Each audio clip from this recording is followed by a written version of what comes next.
төрлийн туяа байдаг шүү дээ. UVA, UVB гэдэг. UVB туяа нь болохоор бидний арьсыг төлж гэмтээдэг, 9 шидийн толб үүсгдэг, арьсны хор тавдар хүртэл үүсгдэг.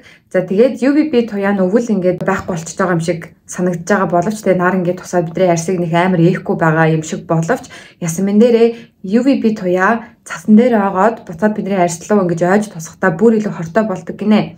Тийм болохоор өвөл ч гэсэн хамгийн багадаа SPF 30 хамгаалттай нарны цэцэг түрхэж яахыг ингээд эмчнэр зөвлөдөг юм байна. За тэгээ миний хувьд өвөл сонгож хэрэглэж байгаа нарны тос гэх юм бол DRH гээд Солонгосын брендийн энэ нарны тосыг би өмнөх бичлэгэн дээр ярьж ирсэн шүү дээ. Энэ миний сэтгэл нийцсэн physical тос байсан.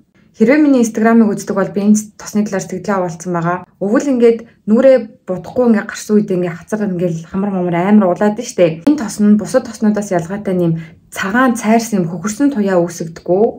Бэж өнгөтэй болохоор яг юм хөнхөн ууд аралцтай крем түрхсэн юм шиг SPF 50 бүр маш сайн хамгаалттай. Monos имийн сангийн бүх салбаруудаар эсвэл e-monos гэж сайтаар захиалаад авч болно шүү.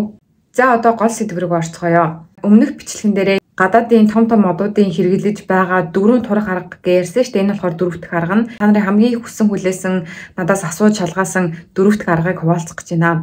За энэ болохоор Ozempic гэдэг нэртэй юм тариа байгаа. Ozempic гэдэг тарианы өөр нэр нь болохоор Wegovy эсвэл Semaglutide гэдэг ийм 3 нэртэй тариа байгаа. За энэ тариаг энэ гарныхаа дээд хэсэг гидс хөвлий тэгээ гойруугаа тарьж болд юм байна. За яаж зүгээр нэг тариа хүний биеийг тураагаад байгаа юм бэ? Өөх хайлуулдаг тариа юм уу?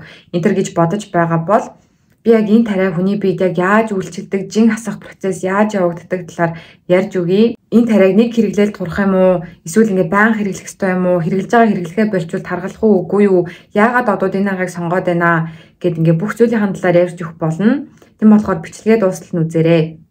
За хамгийн эхлээд энэ тариа юуны тариа вэ гэдгийг хэлж өгье. За энэ тариа нь болохоор чихрийн шинжин, хэв шинж хоёрыг эмчилдэг ийм тариа юм байна. За англиар нь гэх юм бол diabetes type 2 гэж хэлнэ. Чихрийн шинжингийн type 2. Тэгээ би type 2 гэдгээр нэрчээ яагаад гэвэл монгол нэр 8 уртаагаад байгаа болохоор. За тэгээд чихрийн шинжингийн 2 дугаар төрөл нь яадаг вэ гэхлээр инсулин гэдэг даавранд төсвөртэй инсулин гэдэг дааврыг маш бага ялгаруулдаг ийм одоо чихрийн шинжингийн хэв шинж юм байна л да. За тэгээд одоо ер нь яг энэ ийм яаж үйлчилдэг талаар маш товч бөгөөд тодорхой гэтээ бас дэлгэрэнгүй ярьж өгье. Энэ тариа нь болохоор ердөөсөө өөх хайлуулах тариа биш. Биднийг жаргалтай гэдгийг илтгэдэг даавар гэл байдаг шүү дээ. Ууртай үед гардаг даавар, өлссөн үед гардаг даавар, дурлсан үед гардаг даавар, тэгээд цэцгэл ихээрээ ингээд гардаг даавар гэж зөндөө дааврууд байдаг шүү дээ. Тэрнтэй адилхан юм идэх үед хүний биенээс маш их даавар ялгардаг гинэ. Даавар гэдгийг ер нь маш амархнаар ойлгуул бидний биед байгаа мессеж илгээгч гэх юм уу? Тархилуу мессеж илгээгч. Дааврын тусламжтайгаар бид нар одоо тархиндаа би жаргалтай байна. Би эм орж гин. Би ууртай байна. Би өлсөж гин. Би цадцсан байна гэдэг ингээ мессежийг тархиулж авд юм байна. За тэгэхээр бид нарыг юм идж байгаа үед бас маш олон төрлийн даавар ялгардаг гинэ. Тэгээ ингээ юм идж байгаа таашаалын даавар гэдэг ч юм уу, өлсөж байгаа даавар, цадж байгаа даавар гэх мэтчлэн. Олон даавруудын нэг нь болохоор GLP-1 гэдэг даавар байгаа. Энэ даавар нь ямар үүрэгтэй вэ гэхлээр ерөнхийдөө бид нарыг цадцсан гэдгийг ойлгуулах ийм үүрэгтэй юм байна. Тэгэхээр энэ дааваргүйгээр болохоор бид нар цадсан гэдгийг ойлгохгүй байгаа. За тэгэхээр Ozempic нь болохоор энэ GLP-1 гэдэг дааврыг ингэж дуурайж орлуулж ирж байгаа даавар гэсэн үг. Яаж ойлгож болох вэ гэхлээр бидний бие цадцсан гэдэг дааврыг ялгаруулахдаа ингээ гажаад байгаа бол одоо Ozempic-ийг бид нар ингээ тарьчих юм бол хүчээр цадцсан гэдгийг одоо мессежийг ирүүлэх гэдэг штэ бидний тархинд хүчээр тийм даавар ялгаруулж байгаа юм шиг гэж жүжиглэх гээд байна гэсэн үг. Ozempic, Semaglutide, Wegovy бидний бие рүү орохороо би нөгөө нэг GLP-1 гэдэг дааварчин байна. Та нарыг цадцсан гэдгийг чи ойлгуулах дааварчин байна гэж орж иж байгаа гэж ойлгож байна. Тэгэхээр ер нь жоох юм хар аргаар ойлгуул бид нар юм идээгүй бэжиж тэр дааврыг тарьчих юм бол бараг шууд цадцсан юм шиг мэдрэмж авах гээд байгаа. За жоохон дэлгэрүүлье. За GLP-1 гормон нь болохоор бидний нарийн гидс, бүдүүн гидснээс ингээ ялгардаг даавар юм байна. Тэр даавар маань гараад хаашаа очдөг вэ гэхлээр тархи руу очино, хил рүү очино, ходоод руу очино, тэгэд нойр булчирхаар очдөг юм байна. Тэгээ GLP-1 гэдэг даавар нарийн бүдүүн гидснээс гарлаа тархи руу очих юм бол чи цадцсан гэдэг мессежийг өгнө гэж байгаа юм шиг те. Бидний нарийн бүдүүн гидснээс гарсан GLP-1 гэдэг даавар нойр булчирхаан дээр очихороо нойр булчирхай маань инсулин гэдэг даавраа ингээ илүү ихээр гаргаж ирээд тэгээ бидний ингээд цусны дах сахарын хэмжээг бууруулж өгд юм байна. Амар ухаантай байгаа би. Тэгснэ глюкагон гэдэг даврыг эсрэгээр нь бууруулж өгд юм байна. Глюкагон гэдэг давар нь болохоор бас яг адилхан эсрэгээрээ цусан дах сахарын хэмжээг нэмэгдүүлдэг юм байна.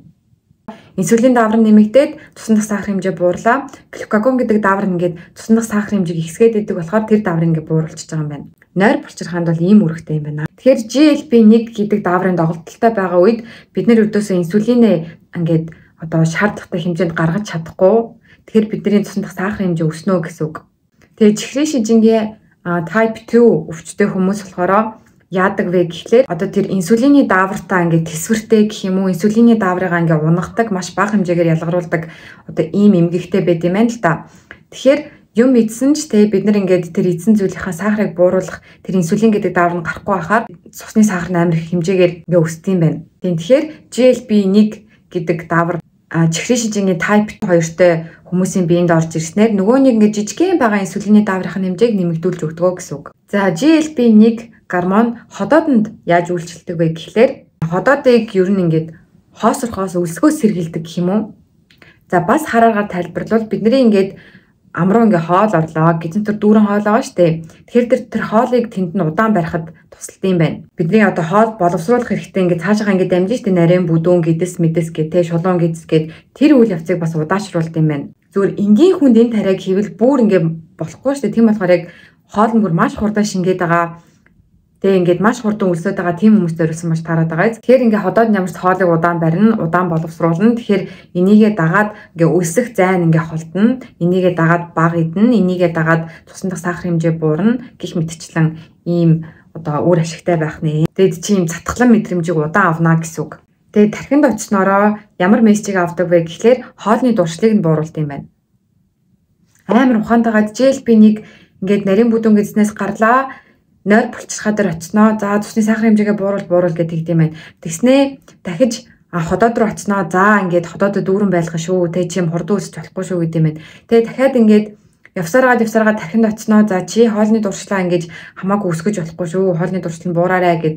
Ер нь бол ингээд товчдод хэлвэл ийм юм болж байгаа юм байна. GLP-1 гэдэг гормонгүйгээр чиний ходоод ч амар хурдан хоосрно. Тэгснээ тархинд чинь нөгөө нэг хоолны дуршлыг бууруулах юм гэдэг байхгүй болохоор дуршил чинь их байна. Тэгээ тэгснээ нойр булчирхаанд чанд цусны сахарыг бууруулах инсулин гэдэг даврыг дэмжихэ болцохоор гарахаа болцохоор чиний цусны сахарын хэмжээ гэсэн. Тэг яг юм амар юм тамийн тойрог шиг юм болчиход байгаа. Зүгээр нэг ганцхан даавраас болоод чиний бие чинь ингээл амар хідэл хамаагүй идэл тэрийг удирдах чадахгүй яагаад гэвэл ингээ өлсгөлэн мэдрэмж төрөөд байгаа юм идмээр байгаа мэдрэмж төрөөд байгаа. Нэг ийм аим шиг зүйл болоод идэм бэ штэ. Тэгэд ингэж идж байгаа юм чинь мэдээж чихрийн шижингийн type 2 2-той хүмүүс маш их хэмжээгээр тархалттай маш их хэмжээний сахартай тэгээ ер нь ингээ илүүдэл жинтэй болох гэж тараад байгаа. За тэгээ semaglutide, Wegovy, Ozempic гэдэг юм нь болохоор судалгаа хийж үзсэн юм байна л да. Тэгсэн чинь биеийн жингийнх нь 15%-ыг хасч чадсан гэсэн. За Ozempic гэдэг имийг хэрэглэлээ. Дээрэс нь дасгал хийлээ, хоолны дэглэм барьлаа. Тэгээд биеийнхаа жингийн 15%-ыг хасч чадсан гэж боддоо. Хэрвээ чи 100 кг жинтэй бол чи Ozempic-ийг хэрэглээд дасгал хийгээд дэглэм бариад чи 15 кг хасч чадна 7 хоногийн дотор. Амар үр дүнтэй байгаа. Тэгээд энэ имийг пласебо гэдэг юмтай харьцуулж үзсэн байна л да. Тэгсэн чинь пласебо гэдэг юм нь болохоор биеийн жингээ 2% л хассан юм байна. Яг 7 хоногт яг адилхан хугацаанд. Тэгсэн чинь ер нь бол маш юм сайн үр дүнтэй даврыг орлогч даврын дүр эсгэгч гэх юм уу тэгж ойлгож болно. Hungry Woman гэдэг нэртэй юм ютубер байт юм байна л да. Бас ингээд чихрийн шижинтэй. Тэгээд яг эмчийнхаа зааврын дагуу Ozempic гэдэг имийг бичиж өгсөн. Тэгээд Ozempic ингээ хэрэгжилж байгаа, тарьж байгаагаа ингээд бусдад хаваалцаад. Тэгээд анзаарсан зүйл нь болохоор маш их жин хайсан гэсэн. Тэгээд ер нь ингээд бие нь маш дээрсэн гэсэн. Тэгтээ 10 сар хэрэглээд тэр Ozempic-ийг тарихаа болсон гэсэн. Шалтгаан нь болохоор зүрх нь ингээ маш хурдан дэлсдэг. Тэгээд ингээ цээж нь өвддөг болсон гэсэн. Тэгээд хэсэг завсарлаж агаад тэгээд сая өнгөрсөн цэжтэй 3 дугаар сараас буцаж ингээд хэрэглэж эхэлсэн гэсэн. Яг чихрийн шижинтэй хүнд зориулсан имийг тэр зориулагдсан хүн нь ингээ ууж ахад тэгээ зүрх дэлсэг ингээ цээж өвдөх гэдэг ийм сөрөг нөлөө гарч ахад яг зүгээр ингээ эрүүл байгаа зүгээр турах зорилгоор чихрийн шижингийн ийм тариул танд бүр ямар амар сөрөг нөлөө гарах бол.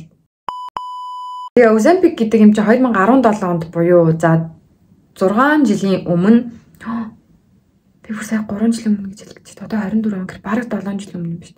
За 7 жилийн өмнө FDA-ээр баталгаажчихсан байна л да. Тэгээ одоо ингээд хүмүүсийн хэрэглээнд ороод багагүй хугацааг өнгөрүүлсэн байна. Тэгээд 2020 оны судалгааны байдлаар дэлхий дээр нийт Ozempic-ийг хэрэглэж байгаа 4.8 сая хүн байгаа гэсэн. Эднээс хэдэн яг техник шижинтэй хүмүүс, хэдэн яг зүгээр турах зорилгоор ашиглаж байгаа бол энэ нэг эрэлтээс шалтгаалаад Ozempic тэ semaglutide төрлийн одоо ийм тарианууд ингээ хомсдолд орсон гэсэн. Тэгэхээр яг жинхнээсээ 2 дугаар төрлийн чихрийн шижинтэй хүмүүс ингээд яг хэрэгтэй хүмүүс нь тэр имээ авч чадахгүй байгаад зүгээр нэг турах хүслэн болсон хүмүүсээс болоод 2021 оны 6 сард FDA, Америкийн FDA одоо хоол имийн баталгааны газар гэх юм уу semaglutide гэдэг одоо имийн төрлийн арай илүү тунтай имийг жин хасахад ашиглана гэд бүр ингэж яг тусад нь ингэж гаргаж өгсөн. Тэгээ энэ нэмээ болохоор Wegovy гэж нэрлсэн байгаа. Тэгээ одоо ийм 3 нэрт болж байгаа. Semaglutide, Ozempic, Wegovy. Тэгээ Wegovy нь болохоор энгийн Ozempic-оос тун ихтэй гэсэн үг. Тэгээ бүр яг энийг жин хасах гэж юм сууж олно гэд эрхчлөөг нь өгсөн гэх юм уу. Тэгээ одоо 2 жил өнгөрсөн байна. Wegovy амар юм юу болсон. Од олж байгаа TikTok дээр, YouTube дээр, Instagram дээр хайгаа зүгээр Wegovy гэж бичээл үз амар их бичлэгүүд гарч ирсэн хүмүүс туршлагаа хуваалцаж байгаа. Одоо Wegovy, Ozempic эмний нэр хүнд хэр том бэ гэхлээр 2023 оны Оскар дээр хөтлөгч Jimmy Kimmel одоо яг Chris Rock-тай адилхан хүмүүсээр joke хийж байгаа шүү дээ. Гэхдээ Will Smith-д алгадуулаагүй л дээ. Тэгээ ингэж хэлсэн. За энд хуран цугулсан хүмүүс бүгдээр үнэхээр үзэсгэлэнтэй гоё харагдаж байна. Би бүр Ozempic хэрэглэдэм билүүч гэж бодлоо гэж хэлсэн. You look great. Everybody looks so great. When I look around this room, I can't help but wonder, is Ozempic right for me? Is Ozempic right for me? Энд хэрэг үгсүүгээ гэхлээр энд байгаа хүмүүс ийм гоё харагдаж байгааг нууцсан Ozempic. Бүгд гинт чингээ айцсан амар гоё юм лаглаг бийтэй болсон байгаа. Та нар бүгдээрээ Ozempic хэрэглэдэг үсттэй. Би та нар шиг хөөрхөн болохын тулд та нар шиг гоё болохын тулд бараг Ozempic хэрэглэдэг юм уу гэж бодлоо гэж хэлж байгаа болоод байгаа юм. За тэгснээ бас нэг Ozempic-ийн талаар нээлттэй ярьж ирсэн болохоор Tesla-гийн захирал Twitter одоо X гэдэг ийм аппликейшн болсон шүү дээ. Эзэмшигч Elon Musk Ozempic-ийн талаар бас хэлжсэн. Elon Musk маш богино хугацаанд айгүй их чин хайсан. 30 паунд гэдэг чинь бараг 15 кг жин хайсан. Тэг хүмүүс одоо энэ жин хаялтаж нууц юу вэ? Тэг ямар дэглэм барьдаг вэ? Амар тасгал хийсэн хүмүүс нүг гэдгсэн чинь fasting буюу мацаг барьсан үлссэн, тэг хоолой хорсон. Ямар ч амттай хоолыг өөртөө ойрхон байлгаагүй 3-т Ozempic, Wegovy гэж хэлсэн. Тэгэхээр Elon Musk имэж турсан гэдэг хүлээн зөвшөөрч байгаа байхгүй юу? Тэгээ Elon Musk Twitter дээр бас ингэсэн Ozempic aka semaglutide энэ ер нь бол маш сайн ингэж хайнаа хоолны туршлага ер нь айгүй сайн бууруулнаа. Тэгтээ бас маш том юм гаж нөлөөтэй юм байлээ шүү гэж бас хуваалцаж исэн.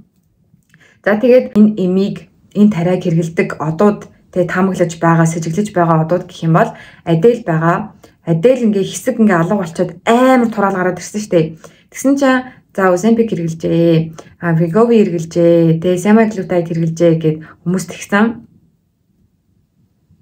За 2 дугаарт Pitch Perfect дээр гардаг жүжигчин байдаг штэ. Яана нэрийг мартчихлаа. Тэр жүжигчин бас амар хурдан турсан. За тэгснэ Khloe Kardashian байгаа. Khloe маш нарийнхан гартай, маш нарийнхан хөлтэй. Тэгээ өвцгнөст хүртэл амар жижигэрсэн. Ер нь айгүй жижигэрсэн. Тэгээд нэг хүн коммент нэрнтэй Ozempic хэрэглэсэн үү? Хэрэглэсэн мэт гэдгсэн чинь би Ozempic хэрэглээгүй. Би та нар миний хүнд хөдөлмөрийг үнэлэх хэрэгтэй. Би амар тасгал хийдэг гэдгсэн байсан.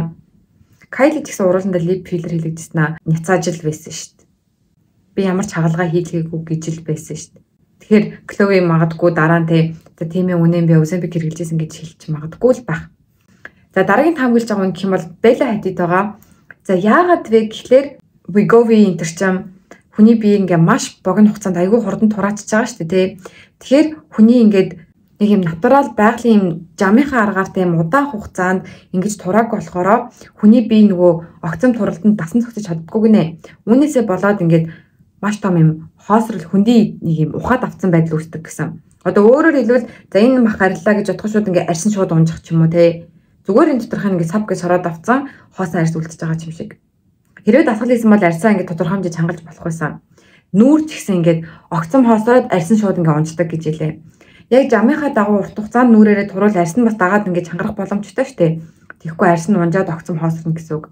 Тэгээ гоё гидээс яг адилхан гэж тэгжилээ. Тэгээд Bella Hadid сүүлийн үед нэг амар турж морцсон байсан шүү дээ, тий. Ингээ амар турц хавирган гарц нүүр нь бүр ингээ амар хоосорсон. Тэгээд Bella Hadid-ийг яг одоо энэ Wegovy, Ozempic гэнтрийг хэрэглээд нүүр ингээ огцом ингээ өөхөхгүй болоод хоосорсон байх гэж тэгжилээ. Гэтэ Bella Hadid нөгөө нэг Lyme disease гэдэг өвчтэй байсан шүү дээ. Тийм болохоор өвчнийхөө улмаас тэгэж турсан уу? Эсвэл Ozempic хэрэглээд турсан уу сайн мэдэхгүй байна. Тэгээд нүүрний өөх нь хүсчихсэн хэмжээс илүү ингээд хоосорчхоор одоо амар эргэлттэй болоод байгаа ажилбарууд дээр нэмэгдээд нүүрэнд өөх суулгах, филлер тарих гэдэг ажилбаруудын хүмүүс амар хийлэх болсон гэж байна. Би уг нүрээр ингэж асмааргүй байгаа байхгүй, эндээ хацрандаа жоохон өөх суулгах чи. Миний нүд бүр хитрхи хонхоогоод ингээ орчлоо. Эндээ жоохон филлер хийлэх чи. Бүр энэ минь ингээ хонхоож орж мурдаг. Тийм аюултай юм байна. За өөр сөрөг гаж нөлөөнүүдийн талаар ярих юм бол за ингээд мэдээж чиний хоолны чин дуршлыг бууруулчихж байгаа ингээд байнга татгалан мэдрэмжийг өгөх давар чинь дэмжиж байгаа гэхээр гүйлгэж магадгүй, дотор муухай оргиж ингээ маш их хэмжээгээр бөөлжиж магадгүй гих мэдчлэн. Хоригдлох заалт нь болохоор ямар нэгэн хоол боловсруулах хэрэгтэн буюу тэ амнаас эхлээд яг ингээд одоо анус хүртлээ энэ зам чи ингээд ямар нэгэн өвчлөлттэй хууч өвчин ямар нэгэн эмгэг байгаа бол болдгоо юм байна. Ялангуяа бамбайн өвддөг, бамбайн хорт авдартай ч юм уу, хоргүй авдартай ч юм уу тийм хүмүүс бас ердөөс хэрэглэж болохгүй гэж байна. Нойр булчиргаан хорт авдар бас үүсгэж магадгүй гэдгсэн бэлээ. Гэтэ энэ дээр ямар нэгэн судалгаа хийгдэггүй. Гэтэ ямар нэгэн байдлаар нойр булчиргаа чинь жоох юм өвчлөлттэй бол энэ нэмийг ердөөс тарьж болохгүй. Эсвэл тарьдаг байж байгаад нойр булчиргаагаа өвддөг байсныг мэдэх юм бол нойр булчиргаа чи өвдөж эхлэх юм бол заавал зогс гэсэн. За тэгээ одоо үнийн талаар ярив. Үн нь болохоор $1200-аас $1500 үнэтэй. Тэгэхээр ер нь бол нэг за 4-5 саяас 7-8 сая төгрөгийн хооронд байна. Тэгээд энэ нэмийг хэр ойрхон зайтай тарих вэ гэхлээр сар болгон тарьд юм байна. Тэгээд одоо хэр их тарьж хүссэн үр дүндээ хүрэх вэ гэхлээр тэрийг бол тэгээ одоо яг тэр хүний тархалтын хэмжээгээс бас шалтгааллах байх. Гэхдээ би танарт нэг амар муухай юм билгүй. Энэ эмийг тарихаа болох үед буцаад жин нэмэгдэнэ. Тэгэхээр өөр тийм туранхаагаараа байхын тулд чи сар болгон энэ эмийг тарьж байх хэрэгтэй гэсэн үг. Сар болгон 5-аас 7 сая, 5-аас 7-8 сая төгрөг ингээ үрэх хэрэгтэй гэсэн үг. Тэр жингээ хатгалахын тулд. Тэгээд зарим тохиолдолд те Wegovy хэрэглэж байгаад ингээд болцсон. Тэгээд тэгсэн чинь өмнөх чингээс 2 дахин жин нэмсэн гэд тийм тохиолдол хүртэл байд юм бэлээ. Ер нь л яг нэг юм одоо Ozempic энэ гэхгүй Монголд ч гэсэн ингээ баахан тураах цай, тураах кофе гэлээд штэ. Тэд нар ч гэсэн шал будлаа. Би угаас хизээж тэгдэхгүй. Зүгээр нэг цай уугаа, зүгээр нэг юм уугаад ингээ турж байгаа бол чи тэрийг нэрээ яаж ч бодсон уугаа болсон цагт тэр цай чиний бийд байгаа болсон цагт угаасаа жин нэмнэ. Тийм болохоор турах зөв аргыг сонгож байгаарай гэж хэлмээр байна. Монголд гэхдээ Ozempic-ийн заалттай Ozempic хэрэглэдэг хүмүүс байт юм болов уу? Эмчин завраар бичиж өгсөн ч юм. Та нар энэ нэмийг тэг ингээд сөрөг нөлөө мөлөөг сонссон ч гэсэн, үнийн сонссон ч гэсэн буцаж тархална гэдгийг мэдчихсэн ч гэсэн хэрэглэмээр байна уу? Хэрвээ та нарт мөнгө зөнгөнд боломж нэсэн бол эсвэл үлээлээ тэ энэ ингээ үр дүнгээ урт хугацаанд хатгалж үлдэхийн тулд урт хугацаанд эрүүл байхын тулд хэрэглэхгүй гэж бодож байна уу? Kim Kardashian хүртэл Marilyn Monroe-гийн палаж руу орохын тулд тэр тариаг тариад маш хурдан хугацаанд хэмжээгээр жин хаяад тэр жижигхэн палажинд багтаж чадсан гэд тэгжилээ. Тэгээ хэрвээ анзаарах юм бол Kim-ийн хөхт гэсэн жижигэрсэн байгаа. Энэ гэхдээ хийлэгдсэн байсан том импланта ахуулснаас болсон уу? Эсвэл тэгээ 9 шин тариа хэрэглээд ингээд тураад тэгээ хөхөндөх хөөхний хэмжээ нь ингээд цаанаасаа багассан уу? Сонирн байгаа. За дараагийн бичлэгээр уулзцгаая. Бай.